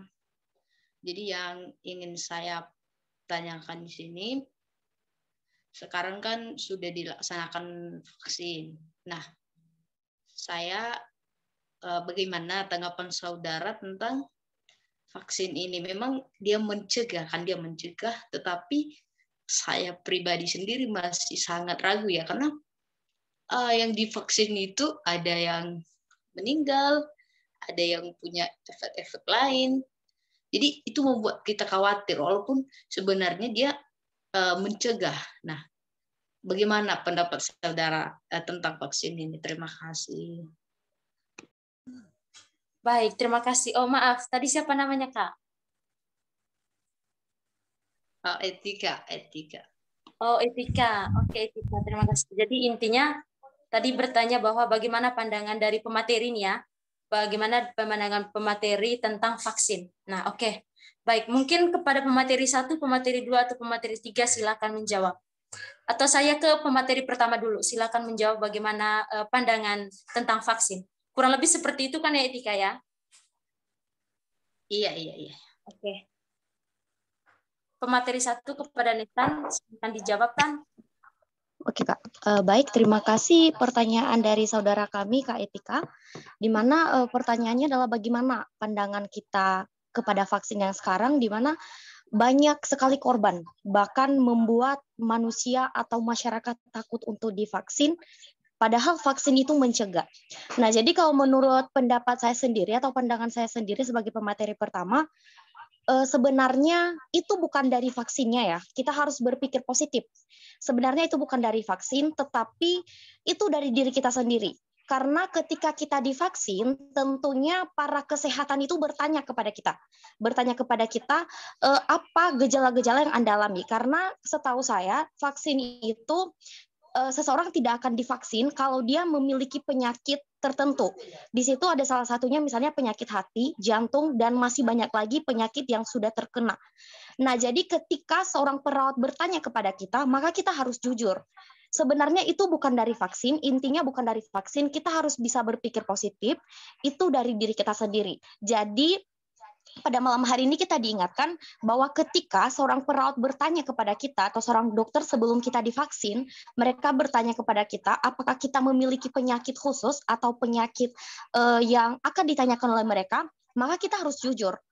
Memang vaksin ini menyelamatkan, tetapi vaksin ini juga mematikan bagi orang-orang yang sudah ada penyakitnya. Nah, jadi kita harus bisa berpikir positif dari situ. Itu bukan dari vaksin, tetapi dari diri kita sendiri. Demikian, Kak. Mungkin ada tambahan dari pemateri lain, saya kembalikan kepada moderator. Terima kasih. Oke, jadi intinya seperti ini ya, Dek. Mungkin jadi sebenarnya tadi vaksin itu sebagai pencegah.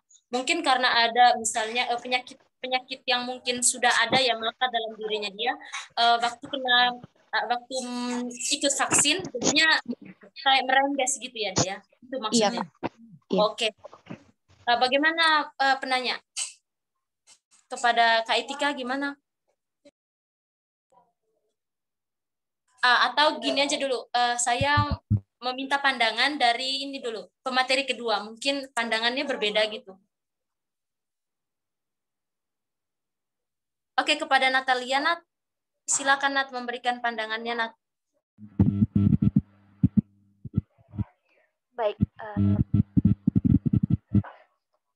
baik, Vel, saya akan memberikan pandangan saya tentang bagaimana vaksin. Memang betul vaksin itu. Halo? Iya, Nat, suaranya jelas, Nat. Lanjut, Nat. Suaranya jelas. Baik, saya akan memberikan pandangan saya terhadap vaksin.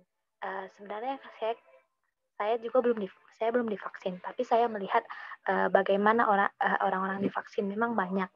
Itu di sini juga banyak yang divaksin juga banyak yang meninggal, bahkan ada yang sakit, bahkan setelah vaksin ada yang dinyatakan dinyatakan ada COVID sehingga dia diisolasi.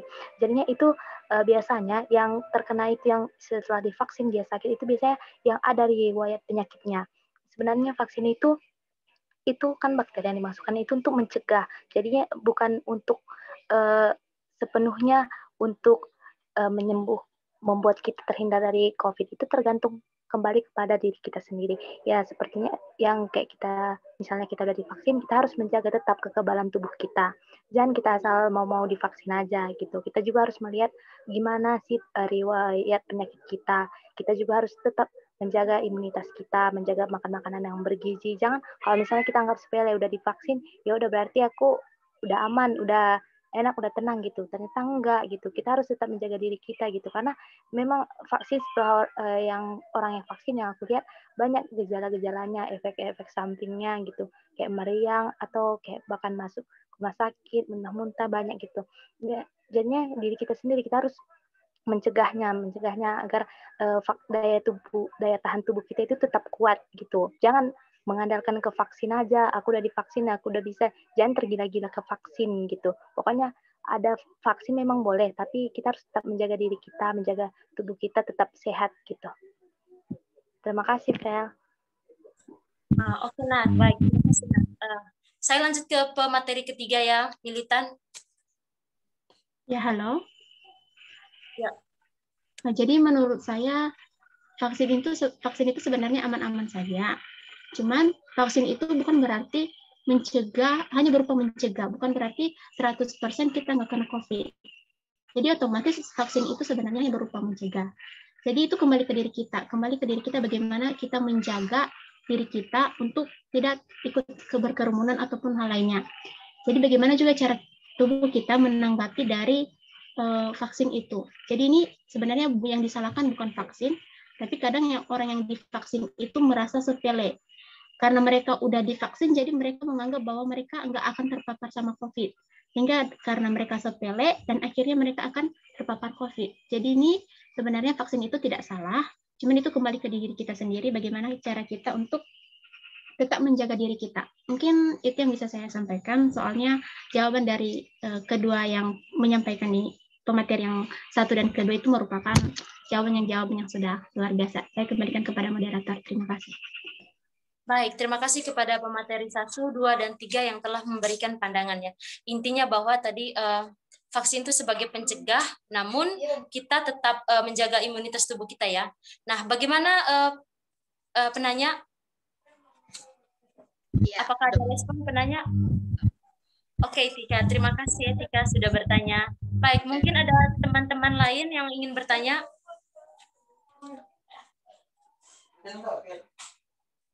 Halo Kak, saya ingin bertanya. Ya, boleh. Apa perlu perkenalan dulu Kak atau langsung aja? Ya, boleh. Perkenalan dulu boleh. Perkenalan saya Elvin Santi Kuiwinduru. Saya dari Universitas HKBP Nomensen Medan. Pertanyaan saya di sini, menurut ketiga narasumber pada malam hari ini, bagaimana pendapat kalian tentang kehidupan sosial masyarakat selama masa pandemi COVID-19 ini? Coba dijelaskan. Terima kasih. Oke, baik. Itu baik karena ketiga penanya ya. Oke, yang pertama saya berikan kepada Nestan dulu. Pemateri pertama. Oke, terima kasih untuk pertanyaannya. Apa boleh diulang kembali, Kak? Karena tadi kurang nangkap, jaringan saya agak bermasalah. Oh boleh Kak, saya ulang lagi. Menurut ketiga narasumber malam ini, bagaimana pendapat kalian tentang kehidupan sosial masyarakat selama masa pandemi COVID-19 ini? Coba dijelaskan. Terima kasih. Oh, baik. Baik, terima kasih untuk pertanyaannya. Menurut pandangan saya sendiri, untuk kehidupan sosial masyarakat pada masa pandemi ini menurun ya. Kalau menurut saya itu sangat menurun, kurangnya adaptasi dan sosialisasi antara masyarakat karena masa pandemi. Karena adanya peraturan dari pemerintah. Peraturannya apa? Tidak boleh berkumpul atau berkerumunan, kemudian harus mengikuti protokol kesehatan. 3M, menjaga jarak, mencuci tangan, dan memakai masker. Nah, jadi karena hal itu, karena pandemi itu, karena peraturan itu, membuat sosial masyarakat berkurang gara-gara pandemi COVID-19. Namun di situ juga kita bisa mengambil dan menganut hal-hal positif. Kita tidak boleh hanya berpikir hal negatifnya saja, tetapi kita kayak menganut hal-hal positif, bagaimana agar sosial masyarakat itu terus berjalan meskipun tidak seperti dulu atau sebelum COVID-19. Yaitu dengan cara-cara seperti ini, melakukan virtual bersama dengan kelompok atau kelompok masyarakat. Sehingga menjalin yang namanya sosial masyarakat yang lebih baik dan tidak terpengaruh karena pandemi COVID-19. Demikian pendapat dari saya. Mungkin ada dari pemateri lain dan saya kembalikan kepada moderator. Terima kasih. Terima kasih kepada pemateri pertama. Baik, selanjutnya pandangan dari pemateri kedua.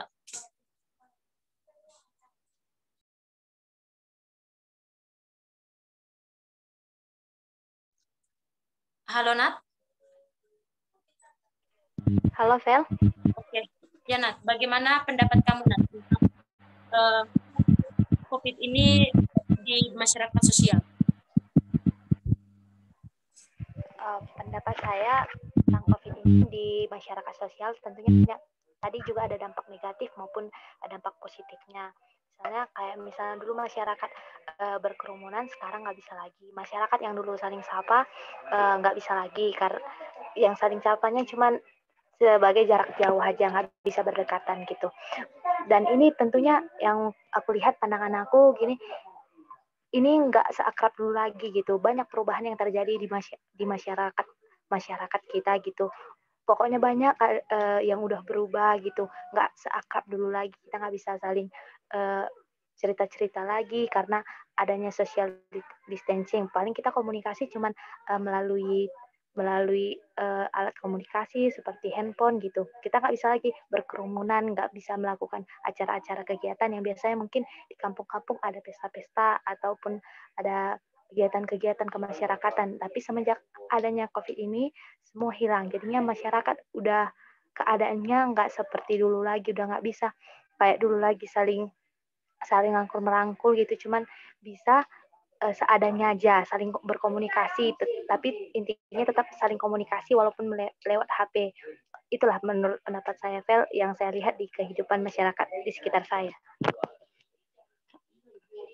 Nah, intinya ya mungkin sama ya seperti pandangan Nestan. Jadi memanfaatkan teknologi ya untuk bisa berkomunikasi ya tanpa harus mengurangi keakraban kita dalam ya sebelum adanya COVID ya. Baik, mungkin saya ke pemateri ketiga, bagaimana pandangannya? Baik, menurut saya sendiri pandangan saya sama dengan pandangan kedua pemateri. Jadi sebenarnya dalam menghadapi COVID-19 ini kita tahu bahwa kehidupan masyarakat, maksudnya kehidupan sosial masyarakat itu tentunya menurun ya, tapi bukan berarti kita harus lengah, bukan berarti kita harus putus asa. Masih banyak hal yang bisa kita lakukan, masih banyak media yang kita lakukan untuk saling bersosialisasi. Jadi bukan karena kita tidak bisa ikut ngumpul ataupun beradaptasi dengan sesama kita, jadi kita nggak bisa bersosialisasi lagi, tidak. Jadi ada banyak media, mungkin itu dengan cara online, melalui virtual. Jadi kita masih bisa melakukan hal-hal yang bisa dikatakan sebagai sosialisasi, bisa berbagai ataupun hal-hal lainnya. Mungkin demikian yang bisa saya tambahkan. Selanjutnya saya kembalikan kepada moderator. Terima kasih. Baik, kepada pemateri 1, pemateri 2, dan pemateri 3, intinya kurang lebih bahwa memanfaatkan teknologi ya untuk kita saling berkomunikasi. Nah, oke. Nah, bagaimana kepada penanya? Jadi intinya jawaban mereka tadi seperti itu, kurang lebih seperti itu. Bagaimana Kak? Apakah ada tanggapan? Terima kasih Kak Fiana.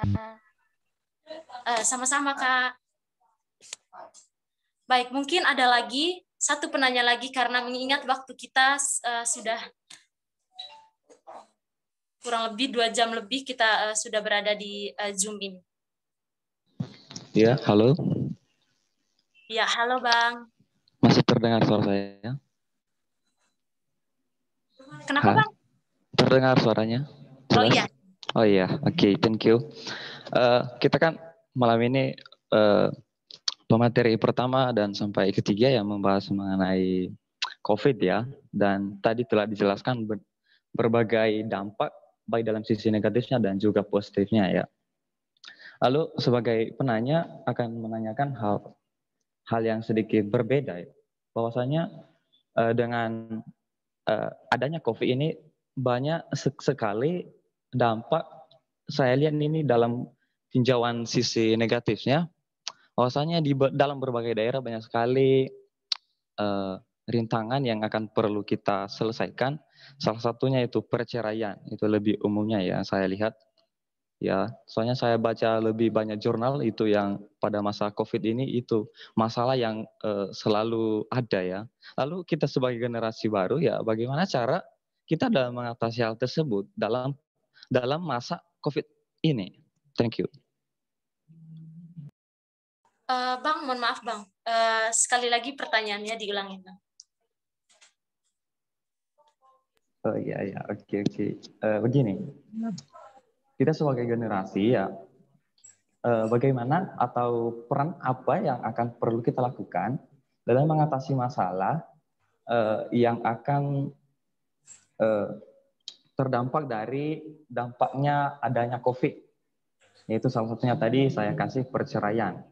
Lalu apa peran yang perlu kita lakukan semasa pandemi ini? Gitu. Nah, jadi gini kan ya maksudnya Bang ya. Jadi ini dilihat dari sisi negatifnya ya. Jadi pertanyaannya bahwa kita sebagai generasi muda, nah bagaimana kita mengatasi sisi negatifnya, terlebih khusus itu tingkat mungkin perceraian yang lebih meningkat gitu maksudnya. Tingkat kasus perceraian semakin meningkat. Oh, seperti itu. Oke. Nah, baik. Kepada pemateri 1, pemateri 2, dan pemateri 3, jadi intinya bahwa bagaimana generasi kita ya sebagai generasi yang akan mendatang, yang akan mungkin memajukan Indonesia ini lagi. Nah, bagaimana peran kita itu untuk mengatasi, kalau dilihat dari sisi negatifnya itu terlebih khusus kasus perceraian di masa pandemi ini, karena Abang ini melihat bahwa di masa pandemi ini kasus perceraian itu semakin meningkat. Nah, lalu bagaimana peran kita sebagai generasi muda untuk mengatasi masalah itu? Kurang lebih seperti itu pertanyaannya. Nah, kalau begitu saya beralih ke pemateri ketiga. Mulai dari pemateri ketiga untuk memberikan bagaimana peran generasi muda sekarang. Ya, kepada pemateri ketiga, Militan. Ya, tadi pertanyaannya itu bagaimana? Sekali lagi ya Tan, jadi pertanyaannya adalah bagaimana kita sebagai generasi muda mengatasi sisi negatif ya di masa pandemi ini, yaitu meningkatnya kasus perceraian. Nah, kita sebagai generasi muda itu mungkin melihat bagaimana cara mengatasi hal ini. Terlebih khusus peran kita dari generasi muda. Halo Vel. Suaranya kedengaran kan? Maaf tadi putus-putus. Iya.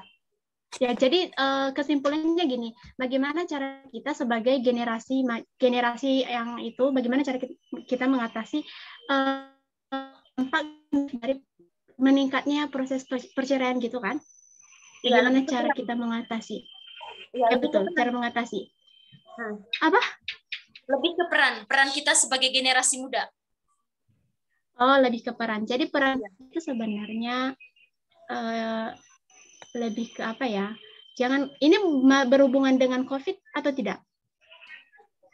Iya, Tan. Jadi di masa pandemi ini, Abang ini melihat bahwa kasus perceraian itu semakin meningkat. Lalu, bagaimana kita sebagai generasi muda itu kayak mengatasi masalah ini mungkin agar tidak semakin meningkat atau ya tidak semakin. Ya. Peran kita mungkin lebih ke apa ya? Lebih jangan cuek gitu loh. Tentu dalam pasangan itu kan saling memahami kan, saling memahami. Mungkin sebelumnya saling memahami bagaimana sifat satu sama lain. Jadi karena dalam COVID-19 ini mungkin katanya tadi kenapa kasus perceraian itu semakin meningkat. Ya mungkin karena istilahnya jarang ketemu, apalagi kalau misalnya pasangan yang mungkin memiliki tempat kerja yang berjauhan gitu kan. Jadi karena adanya COVID ini, jadi kayak terbatasi gitu kapan ketemunya gitu. Jadi seharusnya itu komunikasinya jangan putus. Bukan berarti karena COVID komunikasinya itu putus, retak gitu. Enggak, jadi kan kita masih punya media lain. Misalnya itu teleponan mungkin kan. Jadi pakai media gitu. Istilahnya jangan saling bosan gitu loh. Jangan saling bosan, gunakan media yang ada. Bukan berarti karena dalam COVID ini ada hal yang membatasi kita. Mungkin ada hal yang membatasi, mungkin jarak. Tapi kita harus memberi waktu untuk sedikit sedikit memberi luang waktu untuk saling mengenal lagi intinya gitu kan. Jadi nggak ada istilahnya saling bosan. Jadi gunakan teknologi yang ada gitu loh. Jadi saling komunikasi, jangan sampai putus gitu loh. Mungkin itu yang bisa saya sampaikan. Jadi sebenarnya nggak ada hubungan COVID-nya di sini sebenarnya. Itu diri kita, bagaimana kita memahami pasangan kita. Ya demikian. Terima kasih. Oke, Mil. Baik. Selanjutnya ke pemateri kedua. Bagaimana pandangannya?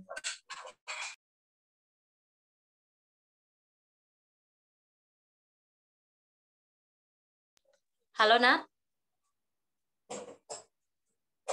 Mungkin Natalia sedang dalam kendala jaringan. Baik, saya ke pemateri satu. Halo, Nat. Oke. Ya, Nat. Apakah pertanyaan tadi sudah kedengaran? Iya, suaranya sudah jelas. Nah, tadi pertanyaannya coba bisa diulang, Vel? Nah, jadi pertanyaannya bagaimana peran kita generasi muda ya untuk mengurangi kasus perceraian. Karena kata abangnya tadi bahwa dia melihat karena mungkin sering membaca di jurnal, jadi di masa pandemi ini kasus perceraian itu semakin meningkat. Lalu bagaimana peran kita generasi muda untuk mengurangi kasus tersebut?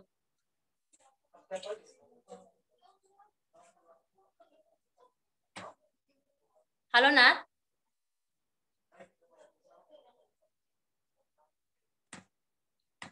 Halo, Nat. Koneksinya ya, Kafel, nggak bagus.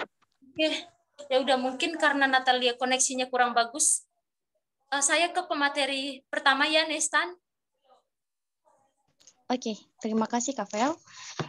Terima kasih buat pertanyaan Bang Notema. Nah, jadi Abang ini bertanya bagaimana peran kita sebagai generasi mengatasi atau mencegah yang namanya penceraian, karena terjadi penceraian karena COVID-19 ini. Nah, jadi maaf ya Bang kalau saya kurang tepat jawabannya karena saya belum menikah. Jadi saya nggak tahu apa gitu jawaban yang lebih tepat. Nah, jadi kalau menurut saya sendiri, itu kembali pada diri yang berumah tangga sendiri ya. Kalau untuk kita generasi mahasiswa, kalau mungkin saya udah menikah, saya mungkin ada peran di sana. Nah, jadi kita kembali pada orang yang berumah tangga. Bagaimana dia memanage kehidupan rumah tangganya, kemudian bagaimana ia mengatur. Nah, karena pandemi ini kebanyakan memang terjadi seperti itu. Penceraian terjadi. Karena kenapa? Suaminya di PHK, istri kurang dandan, istri kurang make up, suami diceraikan. Nah, jadi kebanyakan seperti itu. Nah, jadi dengan hal seperti itu kita bisa memanage. Misalnya kalau untuk bapak rumah tangga, kalau misalnya abang udah menikah nantinya, bagaimana cara mengatasi seperti itu? Yaitu dengan memanfaatkan media tadi. Memanfaatkan media misalnya YouTube. Mungkin suatu hari abang jadi YouTubers, kemudian TikTok, kebanyakan follow, maka dapat uang gitu. Nah, jadi banyak gitu untuk memberikan peluang dan memberi kesejahteraan bagi istri sehingga tidak adanya penceraian. Nah, jadi untuk kita mahasiswa sendiri, misalnya kalau kita punya orang tua yang seperti itu, bapak kita di PHK, mama kita minta cerai, nah jadi itu kembali ke kita, bagaimana kita memanage-nya, bagaimana kita bilang ke bapaknya, mak nggak boleh gitu mak, gitu. Karena ini masa pandemi, mungkin bapak bisa cari uang dengan hal-hal lain gitu. Nah, jadi intinya kembali dalam diri yang berumah tangga, bagaimana dia memanage dan mengatur rumah tangganya. Demikian, terima kasih Kak. Good job, my sis. I like it. Boleh saya tanggapi? Oh, boleh. Saya boleh perkenalan dulu ini. Baik, perkenalkan nama saya Putri Sandi. Saya sekarang belajar di Politeknik Piksi Ganesha Bandung. Nah, dengan ini ya, pertanyaan saudara tadi, maaf ya nggak tahu namanya. Benar kata pemateri 1, sebenarnya nggak ada hubungannya dengan kita generasi milenial sama penceraian.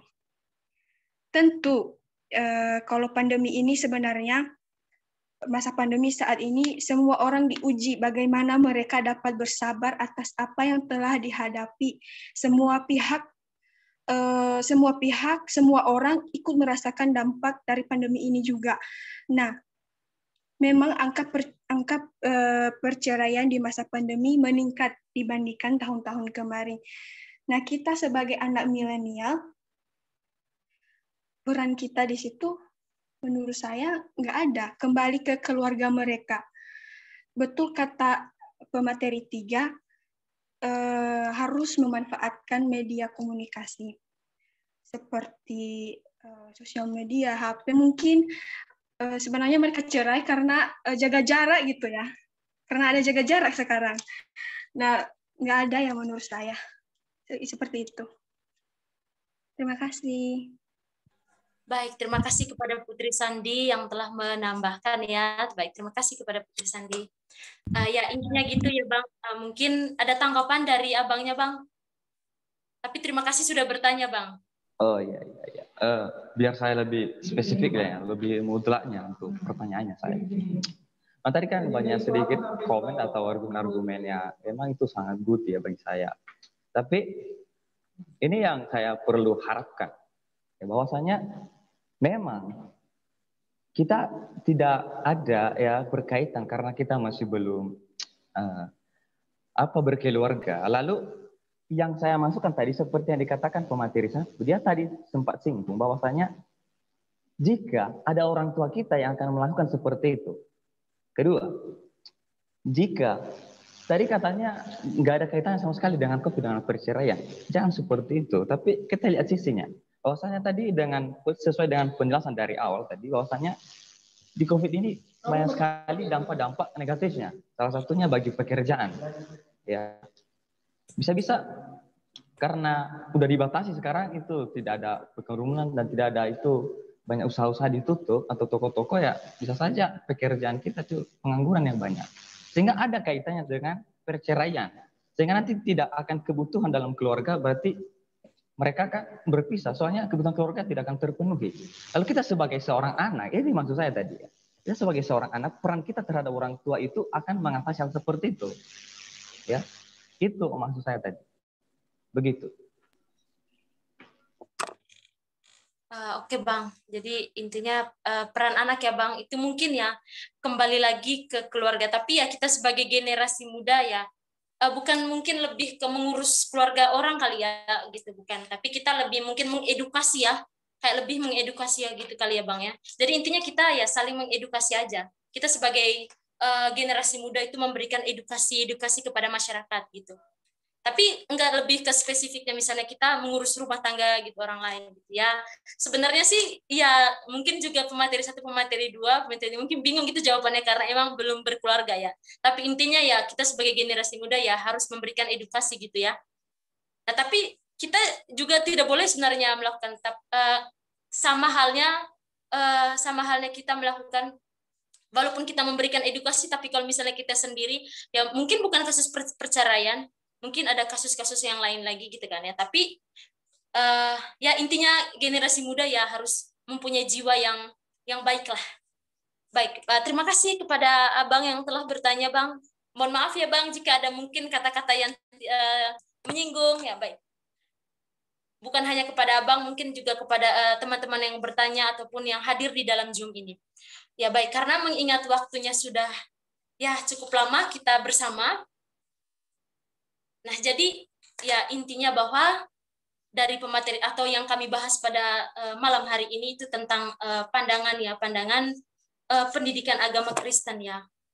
Bagaimana pandangan pendidikan agama Kristen dalam kita tahu situasi sekarang ya COVID. Jadi intinya kita sebagai masyarakat yang sosial, apalagi kita makhluk ciptaan Tuhan, ya kita harus saling mengasihi satu sama lain. Bukan hanya kepada orang lain juga, terlebih khusus kita juga ingat akan Tuhan. Tidak boleh menjauh dari Tuhan, apalagi di dunia yang sekarang ya yang mungkin berbahaya, ya bisa dibilang seperti itu, atau tantangan yang sangat luar biasa yang merubah semua tatanan kita dalam dari 2019 lalu ya sudah merubah sekali. Baik, intinya bahwa kita sebagai masyarakat, kita sebagai ciptaan Tuhan, kita harus mengasihi satu sama lain. Nah, baik. Ya, dengan demikian berakhirlah sudah pembahasan materi dari kami. Mohon maaf jika ada kesalahan penyampaian ataupun kata-kata yang mungkin menyinggung bagi kita semua pada malam hari ini. Dan saya kembalikan kepada MC. Baik, terima kasih Kak Fel atas pemaparan materi pada malam hari ini. Saya berterima kasih buat teman-teman semua yang bertanya. Terima kasih untuk Zoom kita malam hari ini. Dan acara selanjutnya pada malam hari ini yaitu foto bersama. Dan kami berharap buat teman-teman semua, semoga kita buka kamera semua karena inilah salah satu bukti bahwa pelaksanaan PKM kami bahwa telah terlaksana. Kami gak butuh waktu lama, sekitar 2 menit sampai 3 menit aja. Buat teman-teman semua boleh buka kameranya. Iya, Bro Nevo demi kamu kan gitu. Iya, siap bos. Semangat berhubungannya Bang. Oke Bang. Haleluya.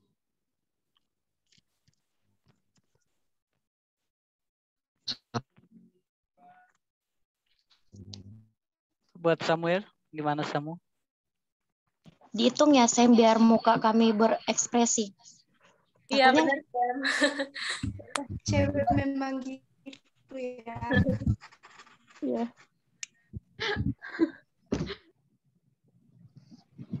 Alvin, mohon tunggu sebentar oleh Nelfonnya. Silakan Ketua.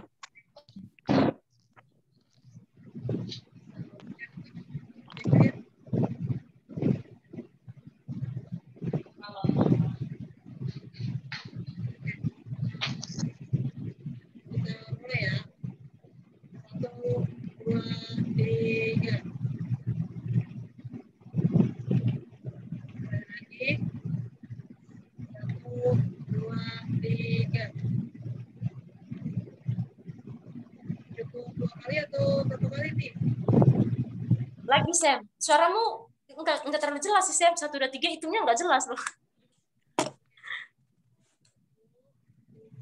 2, 3. Sekali. Lagi. 1, 2, 3. Dah. Baik. Terima kasih buat untuk foto bersama. Kita lanjut untuk acara kita yaitu kata penutup dari Ketua Panitia. Kepada Ketua, saya persilakan.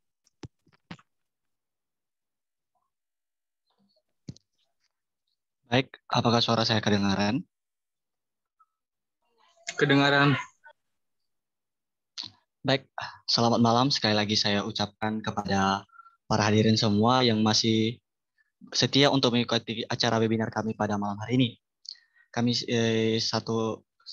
dari panitia sangat berterima kasih atas perhatian para peserta sekalian yang dari awal sampai akhir masih bersama kami. Kami harap segala pemaparan dan penjelasan materi oleh para pembicara pada hari ini dapat menambah wawasan dan pengetahuan bagi kita semua. Dan terima kasih juga atas pertanyaan dan interaksi dari para peserta yang telah memberikan pertanyaan kepada kami. Kita tahu bahwa tidak ada sesuatu hal yang bisa dikatakan sempurna. Berarti sama halnya dengan pelaksanaan acara webinar yang kami lakukan pada malam hari ini. Pasti di segala sisi masih banyak kekurangan, baik dari hal apapun itu. Maka dari itu, saya mewakili teman-teman saya panitia pelaksana acara webinar pada malam hari ini, meminta maaf sebesar-besarnya apabila ada kekurangan kami selama kami melaksanakan acara webinar pada malam hari ini. Kiranya juga dengan adanya kekurangan dan kelebihan kami selama masa pelaksanaan webinar ini dapat menjadi pembelajaran bagi kita semua. Apabila kita nantinya bisa menjadi pelaksana dalam acara atau event-event tertentu lainnya. Demikian saja yang bisa saya sampaikan. Jika ada salah kata, saya minta maaf. Akhir kata, saya ucapkan terima kasih. Baik, terima kasih kata penutup dari Ketua Panitia. Sekarang kita lanjut pada acara berikutnya, yaitu doa penutup dari teman kami Samuel. Kepada Samuel, kami persilakan.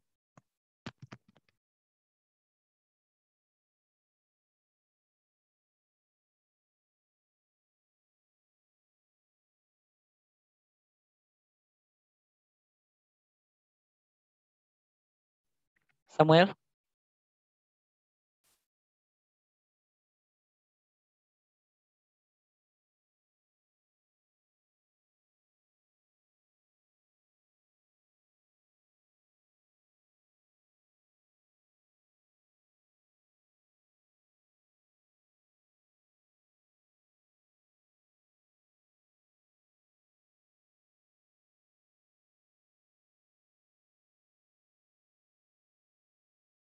Baik, karena koneksi jaringan Samuel kurang mendukung, dan apakah ada Abang Vincent di sini? Iya, siap. Oh, Bang, untuk doa penutup ya, Bang? Oh iya, siap. Oke, Bang. Oh iya, baik. Terima kasih untuk kesempatannya. Oh iya, terima kasih juga untuk partisipan yang sudah hadir dalam seminar kita malam ini. Kiranya Tuhan memberkati. Untuk mengakhiri perjumpaan kita di malam ini, kita akan tutup dalam doa. Doa saya akan bawakan dalam ajaran agama Katolik, yang lain mohon menyesuaikan. Kita bersatu dalam doa. Bapa dan Putra dan Roh Kudus. Syukur bagimu Tuhan, karena Engkau menyertai kami dengan berkat-Mu sehingga kami bisa melaksanakan webinar ini dengan baik. Terima kasih Tuhan, kiranya apa yang kami dapat di webinar kali ini bisa menjadi pedoman bagi kami untuk dapat mencegah atau membantu pemerintah dalam menangani kasus COVID. Terima kasih Tuhan. Sebelum kami akhir perjumpaan ini, saya mohon berkat-Mu yang Maha Kuasa, dalam nama Bapa dan Putra dan Roh Kudus. Amin. Ya, baik. Terima kasih ya, Bang Vincent. Baik, demikianlah acara kita malam hari ini. Dan kami mengucapkan terima kasih buat teman-teman yang join dari memulai sampai akhir. Dan buat teman-teman juga jangan meninggalkan dulu Zoom-nya, karena ada absensi yang telah disediakan oleh panitia di room chat. Dan untuk itu saya ucapkan terima kasih sekali lagi buat teman-teman. Atas perhatian saya ucapkan terima kasih. Ya Allah. Terima kasih bagi yang sudah hadir. Terima kasih semuanya. Terima kasih semuanya. Terima kasih Putri Sandigiawa. Terima kasih Mimi. Terima kasih Bang Tate baru. Oh, ribut sekali ya. Sama-sama. Terima kasih. Astaga. Terima kasih juga untuk panitia webinarnya. Sama-sama panitia. Tapi by the way itu foto aku nggak ada loh. Mana kamu? Itu lampunya padam kan? Udah foto-foto. Lampunya padam. Yang apa? Enggak bisa lagi. Pakai senter. Pakai senter. Sabar. Bentar, aku ambil dulu. Sabar ya. Sekalian ambil api, Beb. Api unggun di depan kamu. Biar terang. Jangan lupa presensinya ya kepada para peserta sekalian. Mohon diisi. Terima kasih. Enggak ada bilang sama aku kalau ada sendapan sih.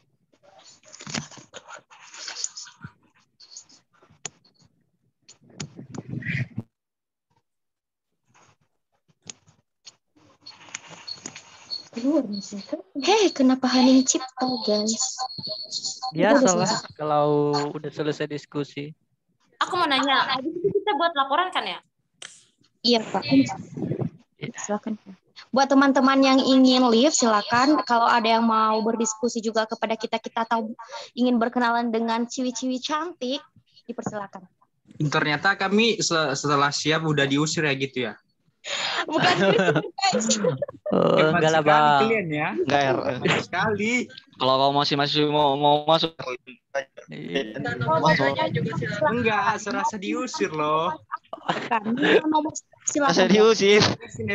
Ini sinesan kasar kali. Enak. Aku enggak ngusir loh, Enggak, serasa diusir. Iya, emang aja sinesan. Oh ya udah ya. Buat teman-teman yang udah masuk, jangan keluar sampai besok. Udah kan, udah diusir. Tujuannya ngapain sini, wey? Ngapain buat bertahan sini? Bahasa punya kita. Yang untuk pemberitahuan apa? Kalau ada pemberitahuan kepada ketua tentang sertifikat, dipersilakan ya. Yang untuk ini nanti kan webinarnya ini ada sertifikatnya kan. Jadi kami mohon untuk peserta sekalian nanti jangan langsung keluar di grup WhatsApp itu. Nanti kami bisa mengirim sertifikatnya lewat WhatsApp. Dan juga kami mohon kiranya nanti untuk mengisi presensi webinar ini dengan nama atau nama yang tepat. Kiranya biar nanti nggak ada kesalahan dalam penulisan nama di sertifikat. Sekian saja. Terima kasih. Guys, gue punya pemberitahuan nih. Apa? Silakan. Kalau ada yang mau ikut PPKMB ada itu dari grup kami kalau ada yang mau sih. Ini minta bayaran jasa ya, Bang? Karena udah ikut sama kami. Apa? Minta bayaran jasa ini namanya, Bang. Bukan leh. Apa banyak pikir bukan gitu. Salam balik lah. Berarti niat aja undang kalian kan. Berarti mungkin gua enak aja ikut PPKMB kalian padahal gimana ya? Rasanya nggak adil gitu ya rasanya. Kalau mau silakan, kalau enggak juga enggak apa-apa. Selalu aja. Enggak apa-apa, Bang. Berarti cukup satu orang yang ikut ya. Share aja nanti linknya ya. Untuk kami nanti Natalia. Kita mah buka untuk umum gitu. Utusan nanti sama kami, Bang, satu orang ya untuk Nesta aja ya. Iya, karena cuma satu orang yang masuk anak teknik. Iyalah. Biar adil. Untuk umum loh. Kalau mau dapat sertifikat boleh kan? Iya.